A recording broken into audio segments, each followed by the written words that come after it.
উজান থেকে নেমে আসা পাহাড়ি ঢল, আর তার সাথেই রুদ্রমূর্তি ধারণ করেছে প্রমত্তা তিস্তা। চোখের পলকে গিলে খাচ্ছে বিঘার পর বিঘা জমি, সবুজ ভুট্টা ক্ষেত, সাজানো গোছানো ঘরবাড়ি আর শত শত মানুষের স্বপ্ন। গাইবান্ধার সুন্দরগঞ্জ উপজেলার শখের বাজার গ্রামে তিস্তা নদীর তীব্র ভাঙন দেখা দিয়েছে। গত ৫-৬ দিনের টানা ভাঙনে ইতোমধ্যে ১০টি পরিবারের বসতভিটা, গাছপালা, বাঁশঝাড় ও আবাদি জমি নদী গর্ভে চলে গেছে। ঘরবাড়ি হারিয়ে এই দুর্যোগপূর্ণ আবহাওয়ায় খোলা আকাশের নিচে চরম খাদ্য সংকটে দিন কাটাচ্ছেন ক্ষতিগ্রস্তরা।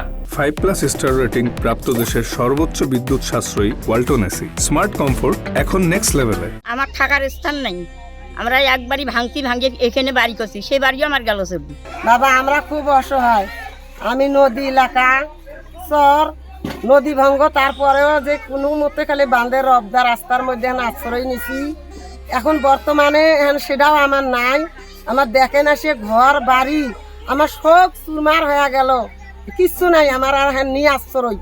ভিটেমাটি ও শাকসবজির ক্ষেত হারিয়ে পরিবারগুলো আধপেটা কিংবা না খেয়ে দিন পার করছেন।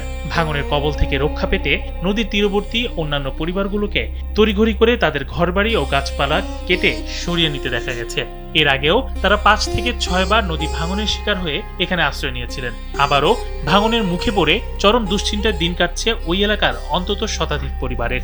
৫-৬ দিন আগে নদী ভাঙতি, আমার কোনো থাকার ব্যবস্থা নাই, আমার কোনো স্থান নাই, আমার স্বামী ভিক্ষরিকে ভাত খায়, আমি কোনখানে যা দাঁড়াবো। এ বিষয়ে উপজেলা নির্বাহী কর্মকর্তা ইফাত জাহান তুলি জানান, ভাঙন পীড়িত মানুষের জন্য শীঘ্রই ত্রাণের ব্যবস্থা করা হবে, আর পুনর্বাসনের বিষয়টি দুর্যোগ ব্যবস্থাপনা অধিদপ্তরের সাথে কথা বলে ব্যবস্থা নেওয়া হবে।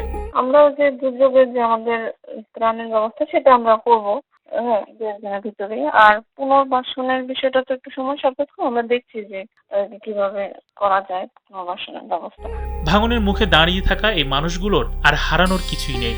এখন দেখার বিষয়, প্রশাসনের সাহায্য কি সময় মতো পৌঁছাবে, নাকি তিস্তার গ্রাসে নিঃস্ব হবে আরো হাজারো প্রাণ। ইমাম শরীফ, কালবেলা।